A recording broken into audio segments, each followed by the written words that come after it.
I don't love you anymore." The words fell out of her mouth so quietly, I almost thought I imagined them. The sound of rain outside filled the silence between us, soft and cruel. I stood in the middle of our apartment, half-packed boxes scattered around, her perfume still clinging to the air. I swallowed hard. "Lena, what are you saying?" She looked at me, no tears, no hesitation. Just that blank, distant stare that used to mean she was done listening. "I said I don't love you, Ethan. I can't keep pretending." "Pretending?" My voice cracked. "Pretending what? That you ever cared?" She sighed, running a hand through her hair. "Don't do that. Don't twist my words." "I'm not twisting anything," I said, stepping closer. "You're the one who said we'd make it through anything. You said I was your home, remember?" Her lips trembled. "I thought you were." The way she said thought made something inside me collapse. I stared at the floor, trying to breathe. "So what happened? What changed?" She hesitated, looking toward the window. "Marcus." The name hit me like a slap. "Marcus, my boss," she said quickly. "It just happened, Ethan. I didn't mean for it to." I laughed bitterly. "You didn't mean to. You don't just accidentally sleep with someone, Lena.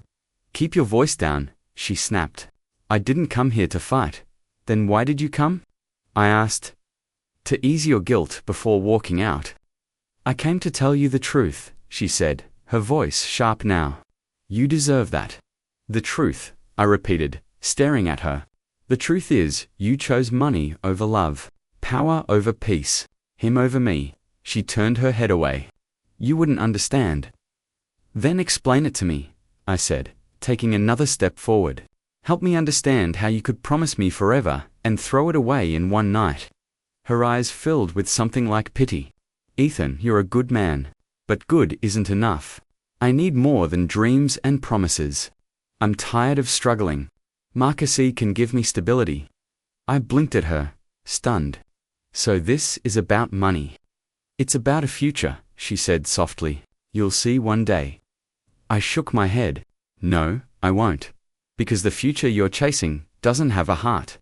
For a second, I thought I saw regret flicker in her eyes, but it vanished as quickly as it came. "Don't make this harder than it already is," she whispered. "Please." I laughed again, but this time it came out broken. "You're leaving me for another man, Lena? It doesn't get much harder than that." She took a step toward the door. "I'm sorry." "No, you're not," I said quietly. "If you were sorry, you wouldn't be walking away." Her hand froze on the doorknob. "I hope you find someone who can make you happy." "I was happy," I said. "Until you decided I wasn't enough." The door clicked shut behind her, and the silence that followed was unbearable. My legs gave out, and I sank to the floor. The hum of the rain outside turned into white noise. I wanted to scream, but nothing came out. My phone buzzed. Noah's name flashed on the screen. I ignored it. What could I even say? That the woman I built my world around just burned it to the ground. I dragged myself toward the couch, staring at the ring she'd left on the coffee table. My chest tightened. I picked it up, feeling its cold weight in my palm. That ring used to mean something. Now, it was just a reminder of everything I'd lost. My mother's voice echoed in my mind, quiet but steady. "Never let someone's love define your worth." But I had. I'd given Lena everything, my time, my trust, my heart hand. She'd traded it all for someone richer. The clock ticked. Every second stretched like a wound that refused to close. I kept replaying her words, trying to find some hidden meaning, some reason that made sense. There wasn't one. When my phone buzzed again, I finally answered. "Ethan." Noah's voice was cautious. "You're okay, man?" I stared at the wall. "She's gone." There was silence on the other end. "Then, you want me to come over?" "No," I said softly. "I just need to sit with it for a while." "All right. But don't do anything stupid, okay?" "I won't." When the call ended, I leaned my head back and closed my eyes. The apartment still smelled like her perfume, still looked like ours. But it wasn't ours anymore. It was just me now. Just me, and the echo of her goodbye. And as the rain kept falling, I whispered to no one, "You said love was forever." Lena, you just never said whose forever it would be. Eat something. Man. Noah pushed the plate toward me, the smell of fried eggs hitting my stomach like a threat. I stared at it, unmoving. The food looked as empty as I felt. I'm not hungry, I muttered. He frowned. It's been 3 days, Ethan. You've gotta eat. 3 days. It felt like 3 years. I rubbed my eyes, the same ones that had barely seen sleep. My phone lay beside my coffee mug, black screen. No notifications. I hated that I kept checking it. She's not gonna text, you know, Noah said quietly. I know. My voice came out flat. I just keep hoping I'm wrong. He sighed, running a hand through his hair. You've got to stop torturing yourself. I can't, I said. Everywhere I look, she's there. My couch, my shirts, even the goddamn toothbrush holder. Then get rid of her stuff. I glanced around the apartment. Her perfume bottle sat on the shelf, half empty. Her mug was still in the sink. If I throw it away, it'll feel like she was never here. And I can't. I can't erase her yet. Noah leaned back in his chair. You're not erasing her, man. You're reclaiming space for yourself. I looked at him and laughed bitterly. You sound like my mum. She's right, he said. And so am I. I opened my phone again. My chest tightened. Lena's face filled the screen, smiling next to Marcus. The caption read, New Beginnings. The air left my lungs. She posted again. Noah asked carefully. I didn't answer. I just showed him the screen. He exhaled through his nose. She moved on fast. Yeah, I said quietly. Guess money really does buy time. Ethan. No, it's fine. My voice cracked. I just didn't think I'd be this easy to replace. He didn't say anything. There was nothing left to say. I scrolled down pictures of dinners, parties, sunsets. Her smile looked brighter than ever. I used to make her laugh like that. Now it was someone else's job, I whispered. She looks happy. You don't know that, Noah said. She doesn't have to be miserable, I muttered. I just wish I didn't feel like this. He hesitated. You need to get out of here. Come grab a drink tonight. Clear your head. I don't want to. Exactly why you should, he said, standing up. You can't heal by staring at her ghost all night. I wanted to argue, but I didn't have the energy. Fine, 1 drink. The bar was louder than I remembered. Music thumped, glasses clinked, laughter echoed. I sat in the corner, staring at the amber glow of Whiskey Dot. Noah clapped my shoulder. Good start. You're outside, you're drinking, you're alive. Barely, I said, taking a small sip. It burned down my throat, but not enough to numb anything. You'll feel better soon, he promised. When? I asked. Next week, next year, because right now, I feel like I'm walking through fire. He nodded slowly. That's what heartbreak is. But it ends. Yeah, I said, setting the glass down. When one of us dies, Ethan. I'm serious, I said, laughing humorlessly. She took everything, Noah. Every plan, every dream. I don't even know who I am without her. Then find out, he said. Start over. By realizing she doesn't get to define you. I looked at him, eyes burning. She didn't even look back, man. Not once. I begged her to stay. She didn't even turn around. He went quiet. Around us, people laughed, danced, lived. And I sat there, breaking apart in silence. I thought love meant fighting for each other, I said softly. Turns out, I was the only one fighting. Noah took a deep breath. You'll move on one day. I swear. I shook my head. You don't get it. She was everything. She was Ethan. Past tense. The words hit harder than the whiskey. I looked down at the half-empty glass. My reflection fractured in the amber liquid. I hate that you're right, I said. Good, he said, managing a small smile. Means you're listening. We sat there in silence for a long time. I listened to strangers laugh and wondered how it felt to smile without forcing it. Eventually, Noah paid the bill. Come on, let's get you home. Back at my apartment, the rain had started again. It always seemed to rain when I broke a little more. I dropped onto the couch, staring at the dark ceiling. She didn't even look back. I whispered again, the words trembling out of me like a confession.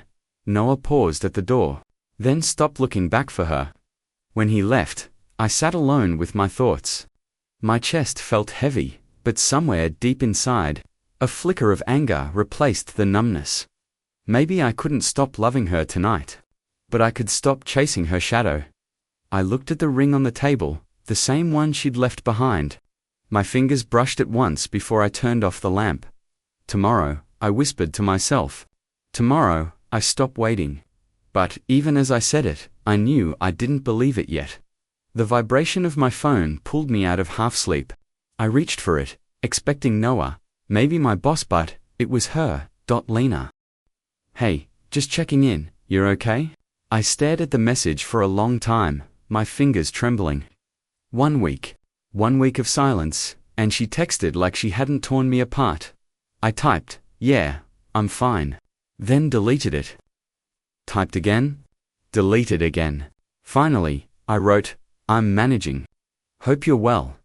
Her reply came fast. I am. Things have been busy, but good. Marcus is taking me to Paris next month. Anyway, just wanted to see how you were holding up. The words hit like small sharp stones. I could almost hear her voice, light and casual, like we were old friends. I forced myself to reply, that's nice. Take care, Lena.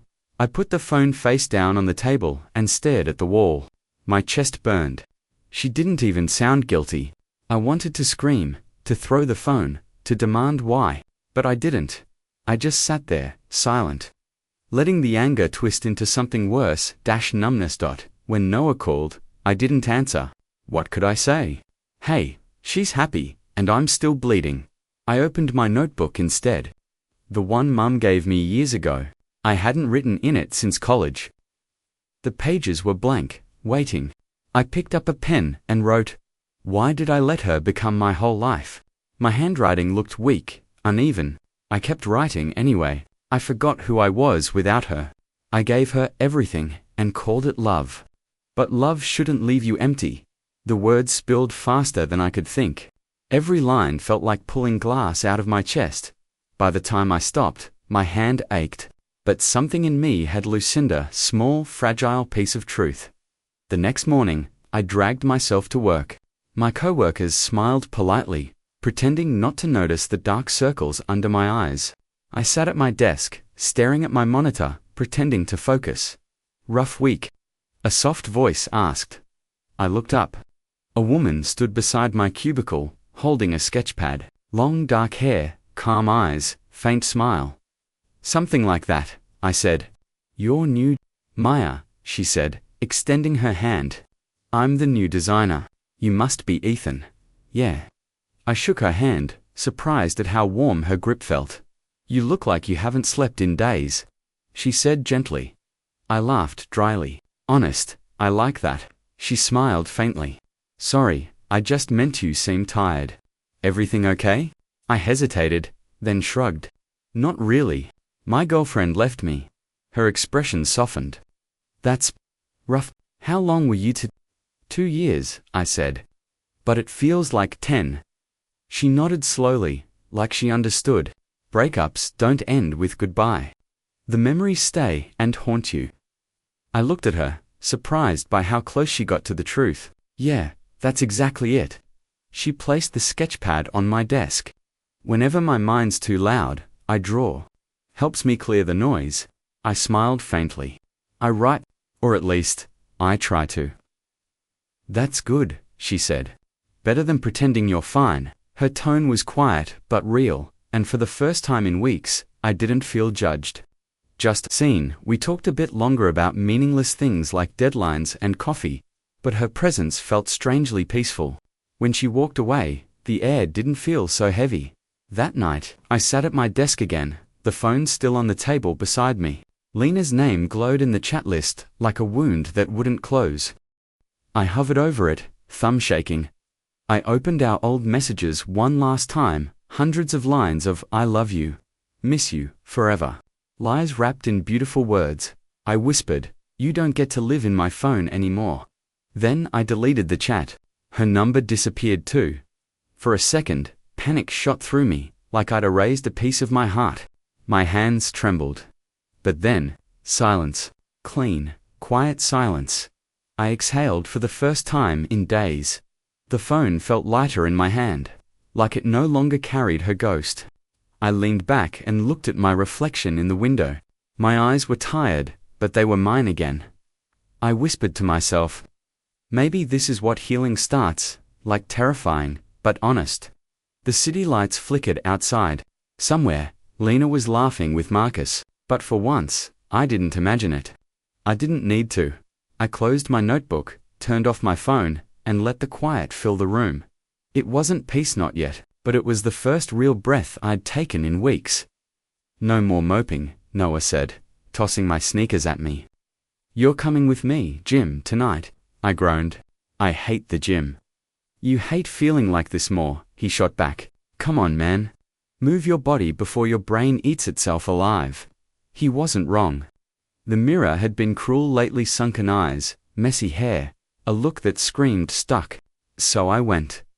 The first day was torture. Every weight felt like guilt. Every drop of sweat burned with her name, but Noah wouldn't let me quit. Good, he'd say, clapping my shoulder. Let it out. Every rep is one less ghost. By the third week, something shifted. I started waking up before my alarm. I'd make breakfast, instead of scrolling through old texts. The gym became less about pain and more about proof that I could still show up for myself. At work, my boss called me in. Ethan, the client, loved your proposal. We're bumping you up. Nice work. I blinked, surprised. Thank you, really, whatever's changed, he said, keep it up. That night, I walked home under the city lights, a strange warmth in my chest. It wasn't joy yet, but it wasn't despair either. I didn't even reach for my phone to tell Lena. That was the biggest victory of all. When Noah called, I told him, guess what? I got a raise, he whistled. See? Pain pays off when you turn it into fuel. I laughed. You should trademark that. Seriously though, he said. You sound different, stronger, I feel. Quieter, I said. Like my thoughts, finally listen to me, he chuckled. Careful philosopher, Ethan. Next thing you'll be writing a self-help book. Yeah, right, I said, smiling. Step 1, survive her. We hung up, and for once, the silence didn't sting, but peace never lasts long. A week later, near closing time, I heard a knock on my office door. I looked up and froze. Hey, Lena said softly, stepping in like a ghost that forgot it was dead. My stomach twisted, but my face stayed still. Lena, you look good, she said. Different, thanks. I kept my tone even. She hesitated, glancing around. Can we talk? I don't think there's much left to say, I replied. She took a breath. I miss you. I stared at her. You miss me? Yes, she said, eyes glistening. Marcus isn't who I thought he was. He's cold, controlling. I made a mistake. I leaned back, crossing my arms. And now you remember me? I never forgot you, she whispered. I thought I'd be happier, but... Her voice cracked. I can't stop thinking about us. I let the silence stretch. My heart beat steady, not racing, not breaking, just calm. You left me for someone richer, I said quietly. I hope he was worth the price of your peace. She flinched. That's not fair. It's honest, I said. You made a choice. I lived with it. Now you have to too. Tears welled in her eyes. You're really not going to take me back? I shook my head slowly. I already did that once. I don't repeat pain. She stared at me like she didn't recognize me. You've changed. I had to, I said. You taught me how. She looked around my office, the neat desk, the framed photo of the team, the faint scent of coffee instead of whiskey. You seem happy. Not yet, I admitted. But I'm getting there. Her lip trembled. I thought you'd still be waiting. I said. Then I realized waiting for someone who walked away is just another kind of dying. She turned toward the door, voice barely audible. I'm sorry, I know, I said. But sorry doesn't rebuild what you burned. She hesitated for a moment, then left. When the door clicked shut, I sat there in the quiet staring at the spot where she'd stood.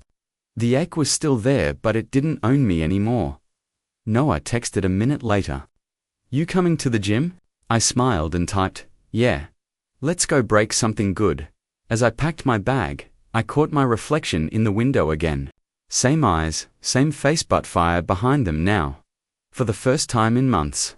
I didn't see a man she broke. I saw a man rebuilding himself rep by rep. Word by word, breath by breath. And this time, the only person I needed to impress was me. Did you see her story? Noah asked, sliding his phone across the table, toward me. I didn't want to, but curiosity won.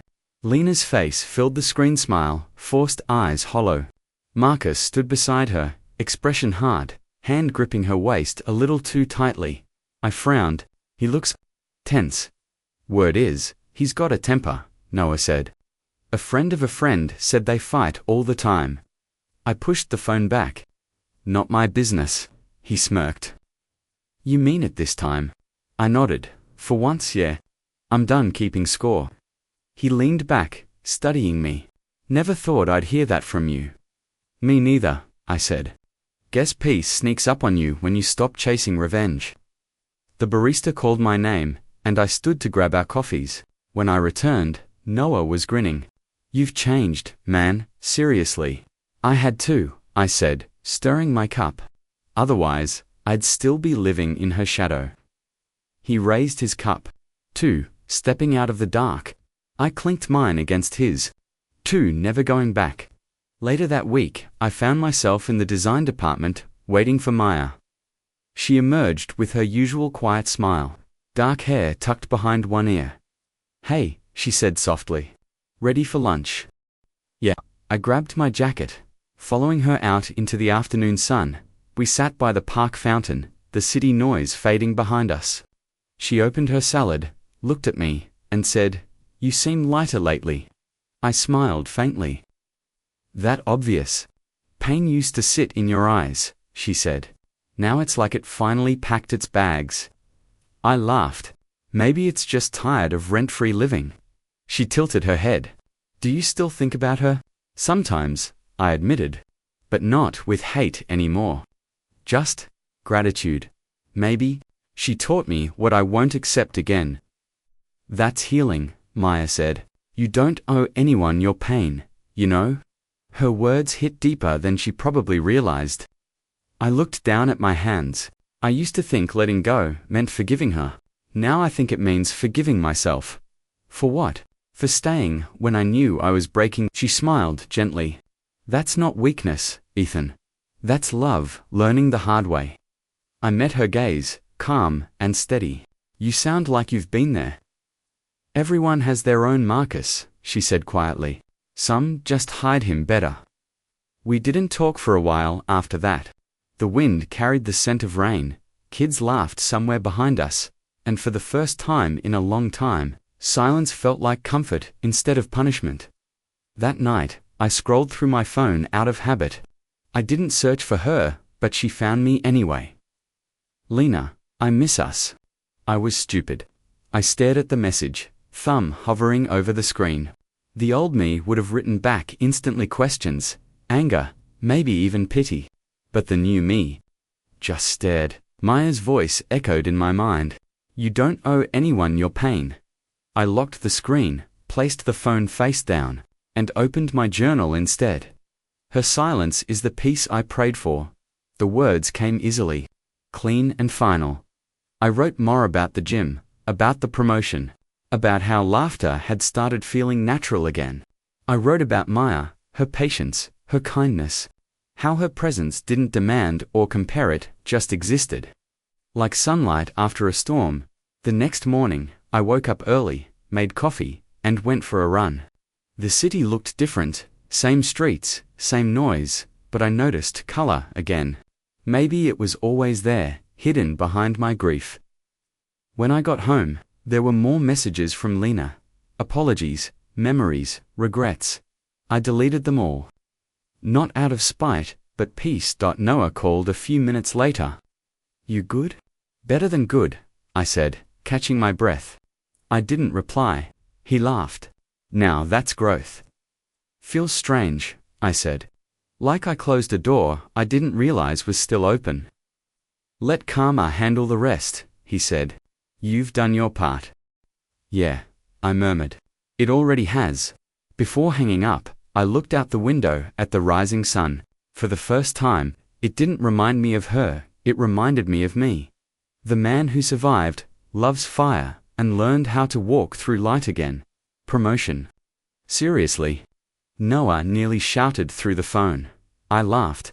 Yeah, man. Officially, the new creative lead. That's what I'm talking about.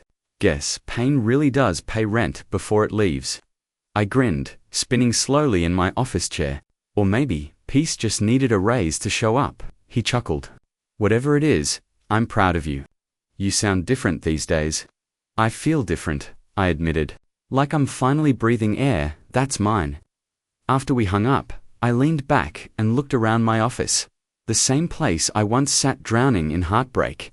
Now it felt new, lighter somehow. The ache that used to live in my chest had turned into quiet strength. That evening, I called my mum for the first time in weeks. Ethan, she said, surprised, I was starting to think you forgot about me. Never, I said softly. Just got lost for a while. Her tone softened. You sound better, son, happier. I think I am, I said. I've been working hard, eating better, even planning a short trip next month. Good, the world's bigger than heartbreak. Go see it. Her words lingered long after we said goodbye. Maybe she was right, the world didn't shrink because Lena left. I'd just stopped looking at it. A few days later, Maya found me in the break room. You look different, she said, handing me a cup of coffee. How so? There's light in your face again, she said with a small smile. You're glowing. Must be the caffeine, I joked, taking a sip. She rolled her eyes. No, it's peace. You wear it better than you think. I studied her for a second. You always know what to say, don't you? Not really, she said. I just say what I see. We talked about everything: projects, music, dreams, travel. With her, conversation flowed easily. No weight, no expectations. She didn't try to fix me. She just listened. A week later, I boarded a flight to Italy, something I'd promised myself for years but never done. As the plane lifted, I whispered to myself, this time, I'm not running away from pain. I'm walking toward peace. The trip changed something in me. I walked through narrow, cobbled streets, laughed with strangers, watched sunsets without checking my phone for her name. Every day felt like rediscovering a part of myself I thought I'd lost. When I got back, Maya met me at the airport. So, she asked, eyes bright. How was it? Freeing, I said. Like I remembered how to be. Alive, she smiled, but her expression grew serious. There's something I should tell you. My heart skipped. Okay. She took a slow breath. I think I've fallen for you, Ethan. Her words hung in the air, soft but certain. I froze, unsure what to say. Maya, she looked down. You don't have to say anything. I just needed to be honest. I swallowed hard. You deserve honesty too. I care about you, deeply. You've been there when I didn't even know who I was anymore. But right now, I'm still learning how to love myself before I love anyone else. She nodded slowly. That's fair. I'd rather you love yourself first. Otherwise, you'd only give me what's left of you. Her words hit deep, but there was no pain in the lonely understanding. We walked out together in silence. The night air, cool and gentle. The city lights shimmered across wet pavement. I glanced at her, and she smiled, not disappointed, just peaceful. Thank you, I said quietly. For what? For not asking me to rush healing, she smiled. Real love never rushes. When we reached my car, she squeezed my hand lightly. See you tomorrow. Wouldn't miss it. I drove home with the windows down, wind brushing through my hair, music humming softly. My reflection in the mirror looked content at a red light. I caught myself smiling. A real, effortless smile. For the first time in months, it wasn't because of someone else. It was because of me. Because I had finally learned how to stand, how to breathe, and how to love the person I'd almost forgotten to be. The doorbell rang just as I was making coffee. I wasn't expecting anyone. When I opened the door, my breath caught. "Ethan," she whispered. Lena, standing there, soaked to the bone, mascara running down her face. "Can I come in?" I froze. "Why are you here?" Her voice cracked. "Please. Just let me talk." I stepped aside without thinking. She walked in slowly, dripping water onto the floor. The air between us felt heavy, like every unspoken word from the past year had come to visit, too. "Marcus left me," she said quietly. "He took everything, money, apartment, everything." I leaned against the wall. "I see." She looked up, searching my face. "That's all you're going to say?" "What do you want me to say, Lena?" "That I'm sorry." "Because I'm not." Her lips trembled. "I made a mistake. I thought he loved me." I let out a dry laugh. "You thought money would feel like love." "I was stupid, Ethan," she said, tears falling freely now.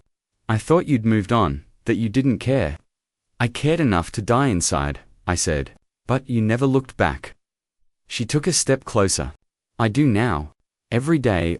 I can't sleep, can't eat. You have no idea what he did to me."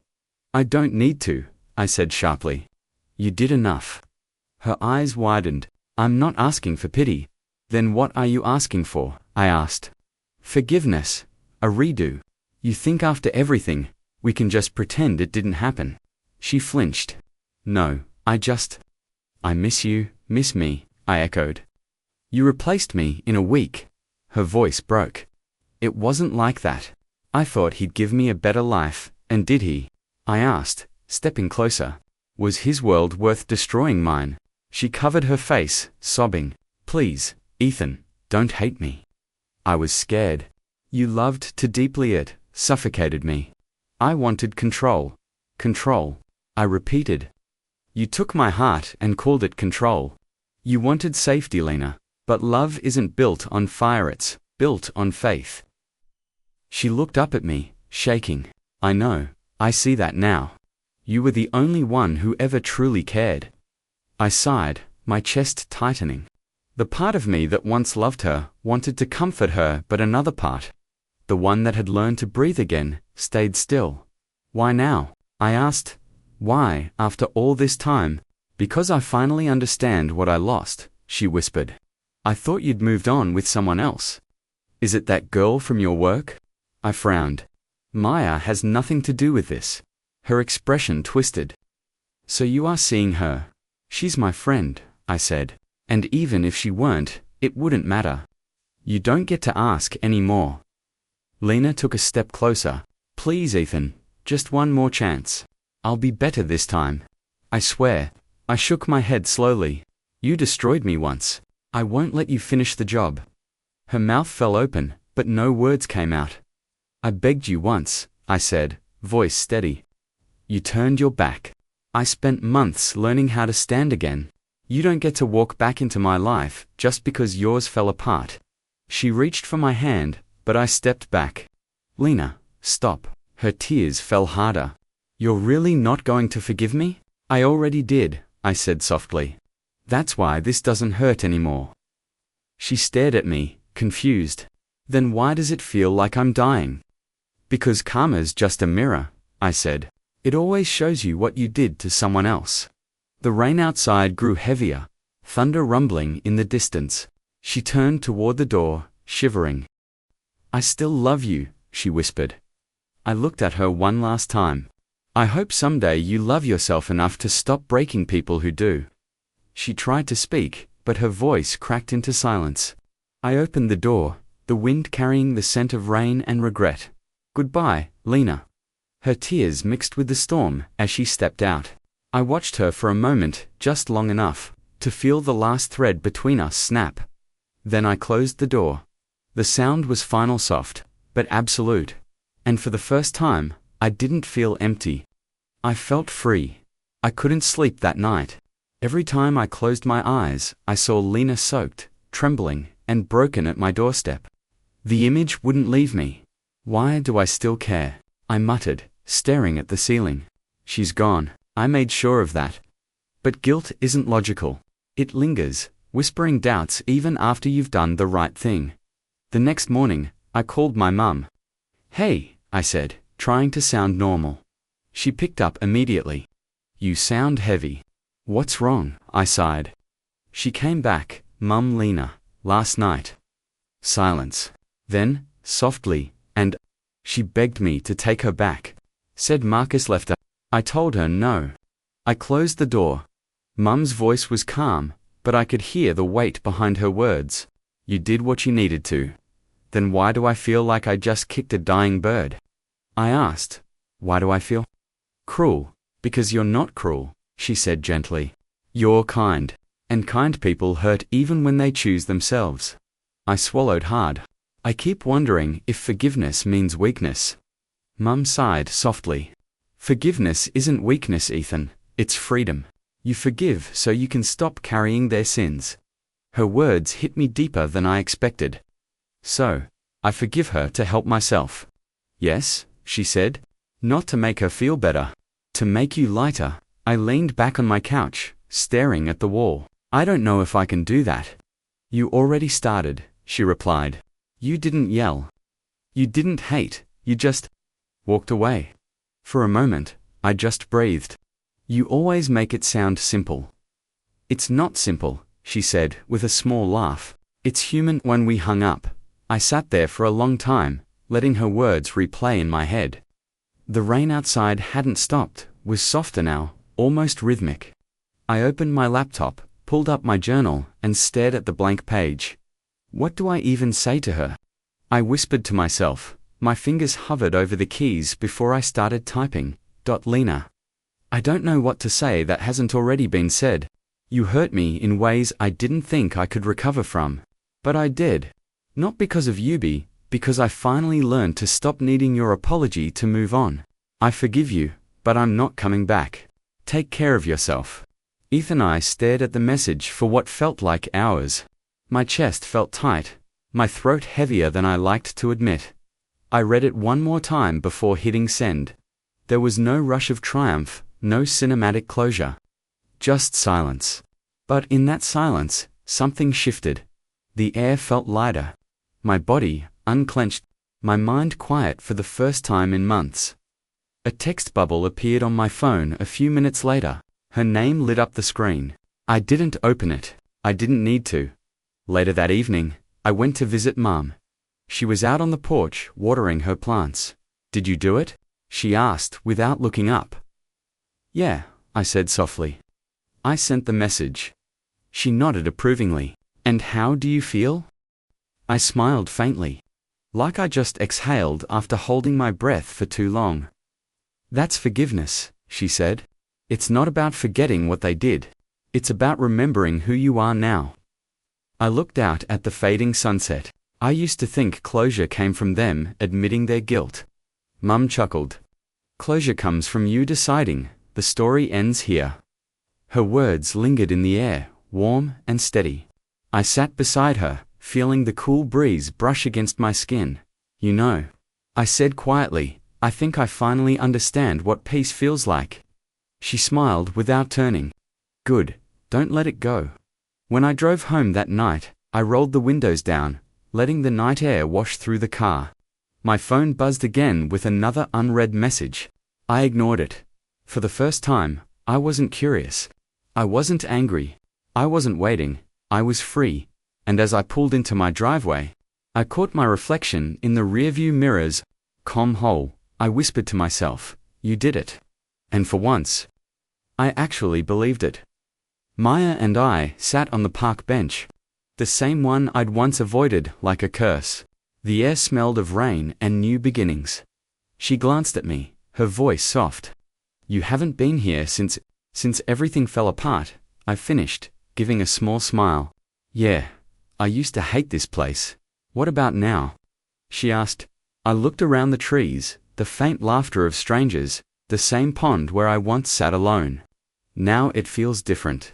like it waited for me to heal. She smiled, but there was a question in her eyes. And did you? I chuckled lightly. Mostly. Still patching a few cracks, but I'm not leaking anymore. She laughed, the sound gentle and grounding. That's progress. We sat quietly for a moment, before she spoke again. You know, I used to wish you'd look at me the way you looked at her. I turned toward her, surprised. Maya, she held up a hand. It's okay. I don't mean that in a jealous way. I just wanted to matter to you the way she once did. You did, I said softly. You do. You're the one who stayed when I couldn't even stand myself. She exhaled slowly. I stayed because I saw the person beneath the pain. Her words hit something inside me I didn't know was still tender. And now? I asked. What do you see? She hesitated, then smiled. Someone who finally sees himself. I didn't realize I was holding my breath until I let it out. You always had a way with words. Comes from surviving heartbreak, she teased. Then we're both professionals, I said, grinning. Her laughter faded into a quiet sigh. Ethan, I need to tell you something. My chest tightened. What is it? I love you. The world seemed to still around us.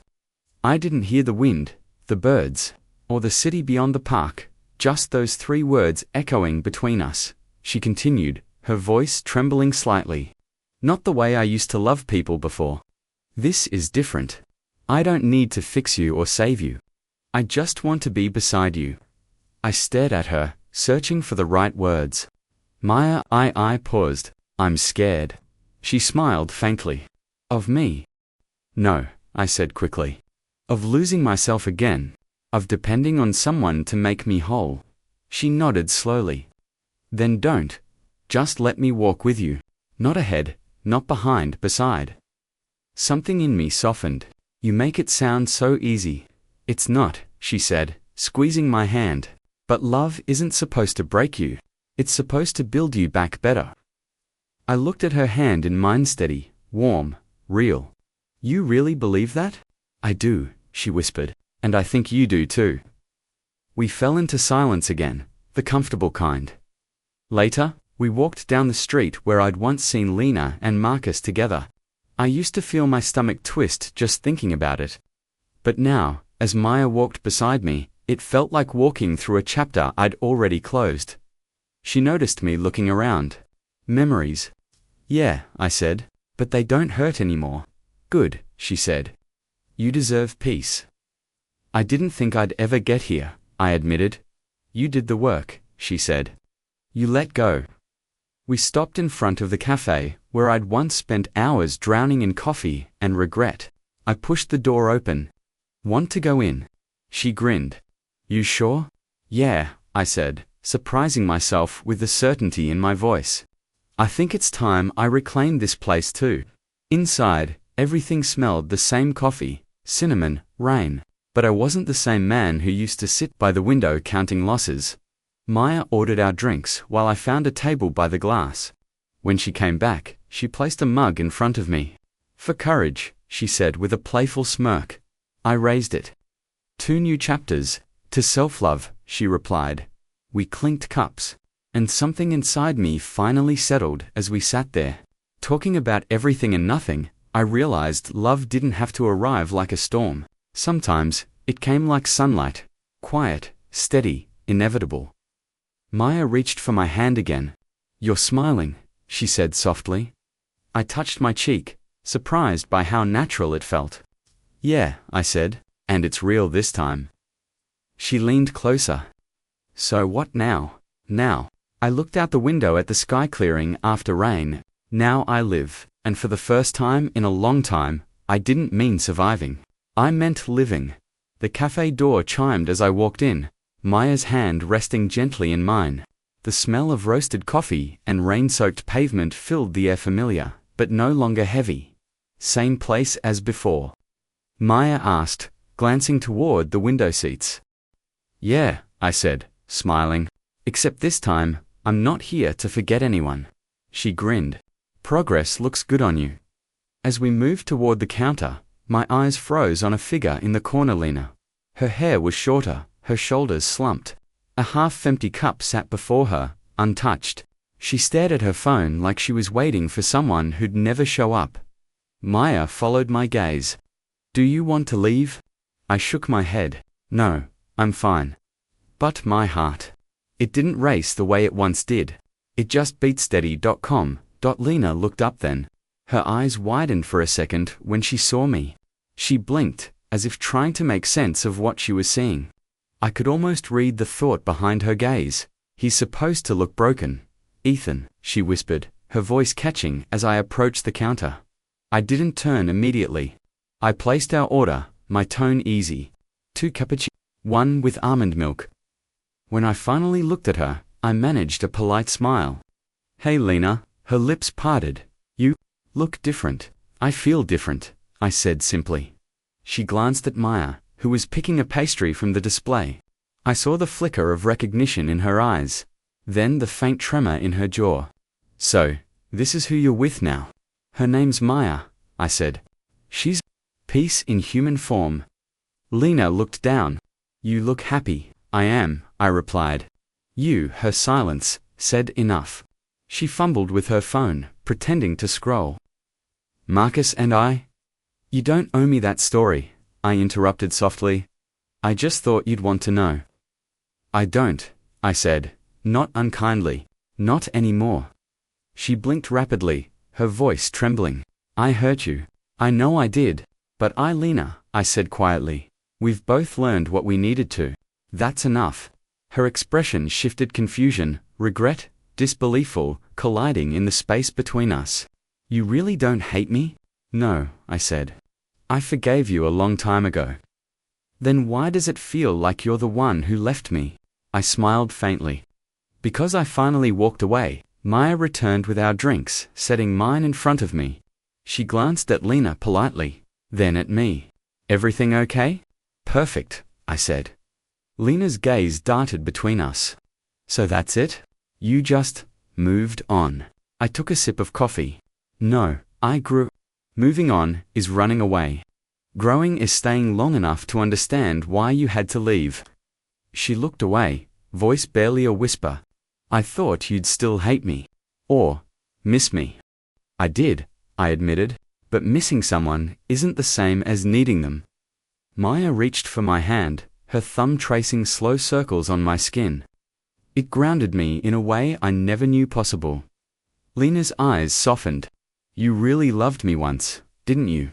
"I did," I said. "But that version of me, he died the day you left." She winced. "I didn't mean to destroy you." "You didn't," I replied. "You just showed me who I was without Lavande, who I could be with it." Her brows furrowed. "And with her?"